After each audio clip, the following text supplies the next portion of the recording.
नरेंद्र मोदी के इस नए भारत में ही ये हो सकता है कि विपक्ष के नेता के लिए खुलेआम इस तरह से जान से मारने की धमकी हो, गाली गलौच हो और ये सब करने वाले खुद भारतीय जनता पार्टी के नेता हों और उनके खिलाफ कोई एक्शन ना हो। कांग्रेस की तरफ से अब इस मामले को गंभीरता से लिया जा रहा है और एफआईआर कराई जा रही हैं उन सभी लोगों के खिलाफ जिन्होंने अभी हाल फिलहाल में राहुल गांधी को सिर्फ धमकाया ही नहीं है बल्कि उन्हें जान से मारने की धमकी और उनको इतना तक कह दिया है कि तुम्हारी दादी की तरह तुम्हारा हश्र होने वाला है। आप सोच सकते हैं कि किसी भी लोकतंत्र में और एक 21वीं सदी में विपक्ष के नेता के लिए खुलेआम जो सत्ताधारी दल है उसके नेता ये सारी चीजें करते हुए नजर आए और देश के प्रधानमंत्री की तरफ से शायद एनकरेजमेंट ही हो, क्योंकि उनकी चुप्पी ही अपने आप में एक एनकरेजमेंट है।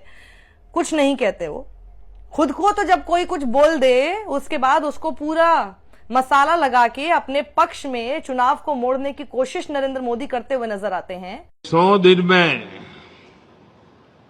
न जाने कैसी कैसी बातें होने लगी। इस दौरान मेरा मजाक उड़ाने लगे।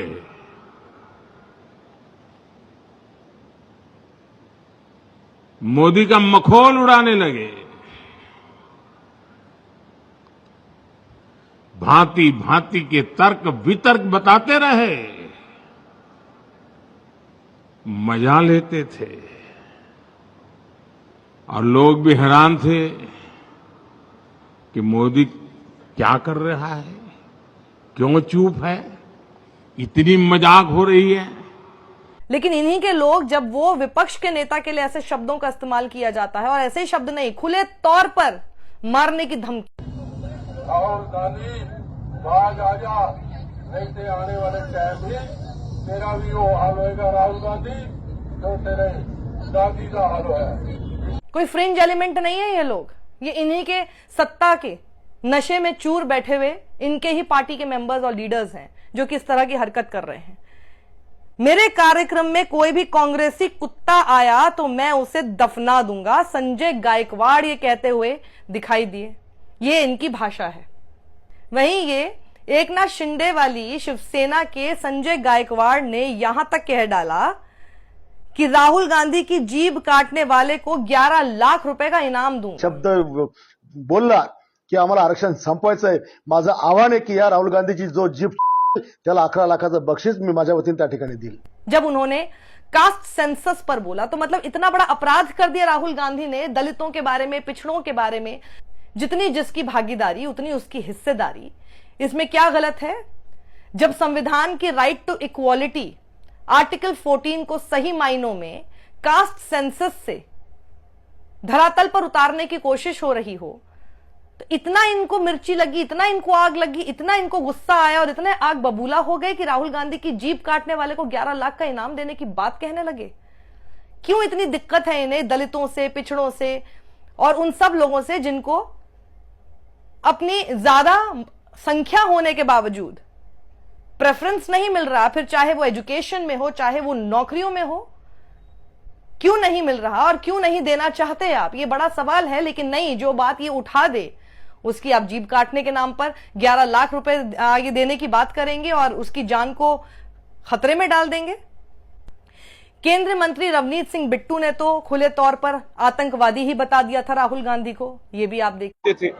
अब उन्होंने सेपरेटिस्ट ग्रुप हैं जो सबसे जो माहिर हैं बम बंदूक गोला बारूद बनाने वालों ने, उन्होंने राहुल गांधी की जो बात है उसे सराहा है और उनकी बात राहुल गांधी ने कही है। आप ये देख लीजिए, जो देश के दुश्मन जो बारूद गोली हर टाइम मारने की कोशिश करते हैं, उड़ाने की कोशिश करते हैं जहाजों को, ट्रेन को, रोड को, जब वो लोग राहुल गांधी की सपोर्ट में आ गए, आप अंदाजा लगा लीजिए राहुल गांधी खुद देश के नंबर 1 टेररिस्ट, अगर किसी को मेरी ख्याल से किस पे इनाम होना चाहिए पकड़ने के लिए, जब देश का सबसे बड़ा दुश्मन जो जिसको लानना चाहिए एजेंसीज को, वो आज राहुल गांधी है।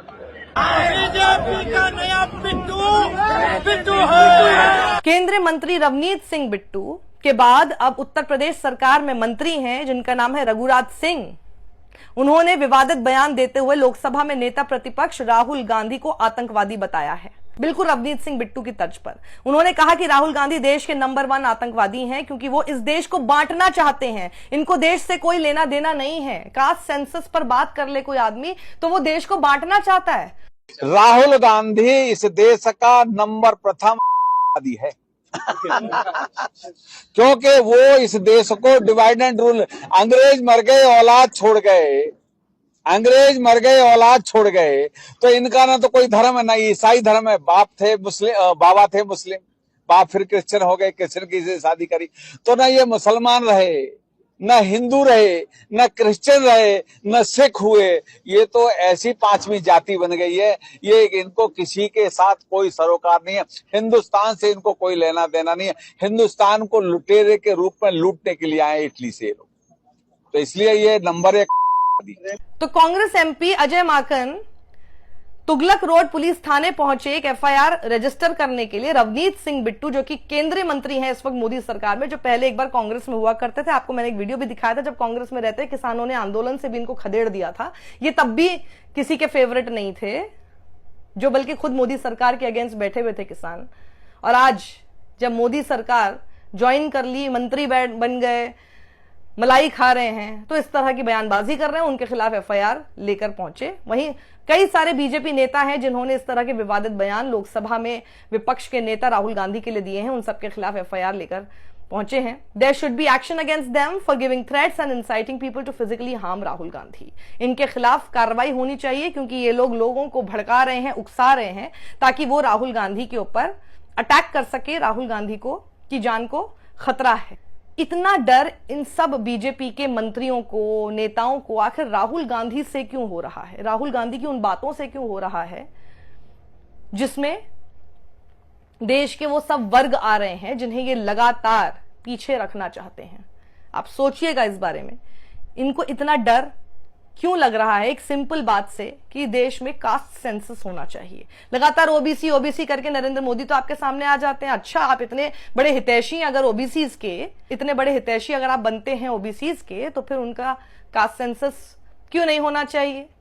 आप दलितों के बारे में कहते हैं आपने बस राष्ट्रपति बना दी आदिवासी, उससे पहले आपने राष्ट्रपति बना दिए दलित वर्ग के, तो आपका हो गया। बाकियों का क्या?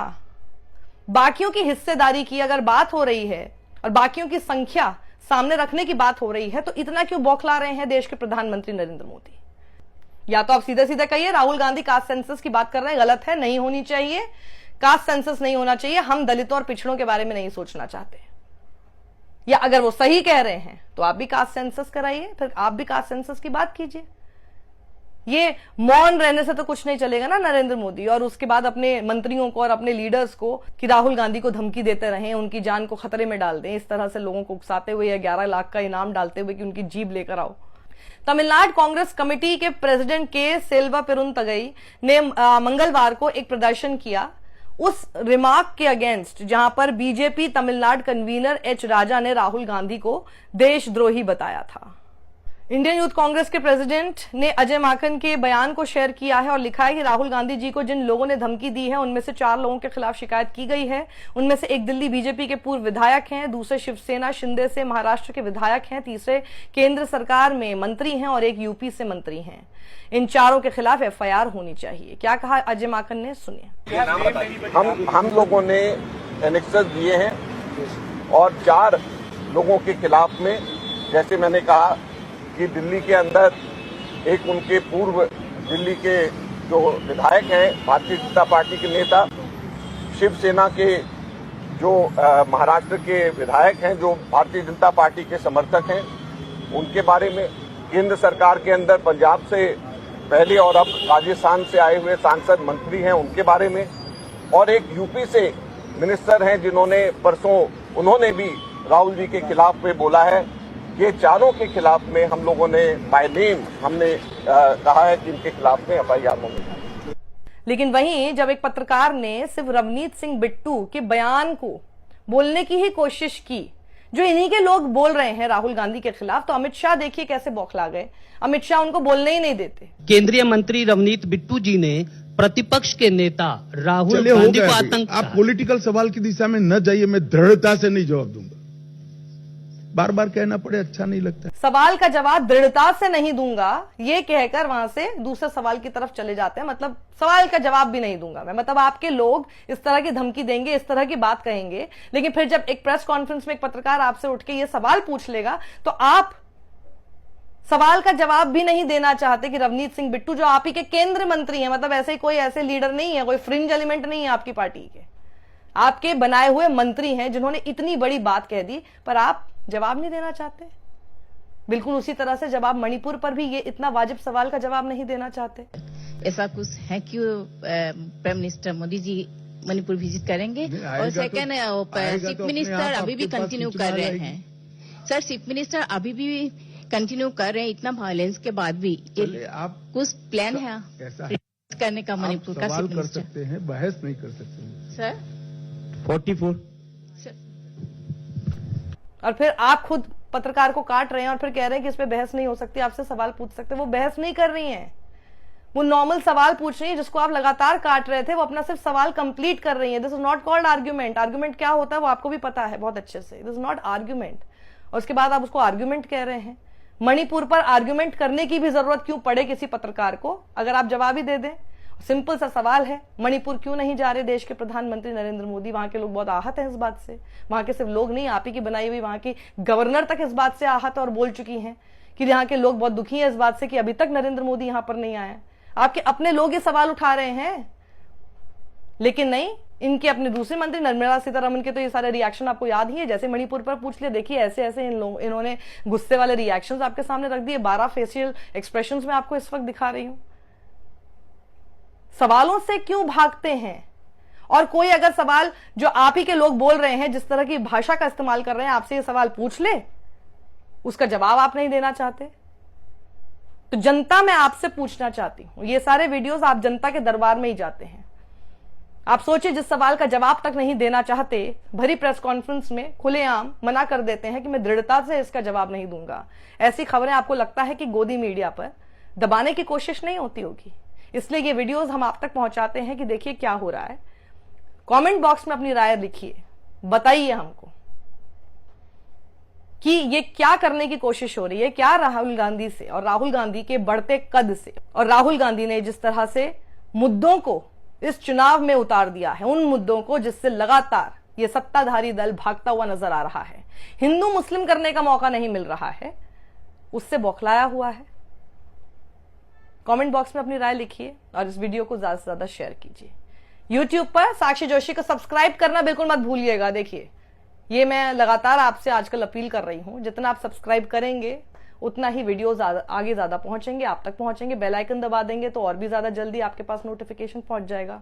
हम तो आप ही के सहारे हैं, किसी योगी सरकार की उस स्कीम के सहारे नहीं है कि भैया उनकी तारीफ करो और 8 लाख रुपए हर महीने के YouTube पर पा जाओ। तो आप ही हैं हमारी जनता।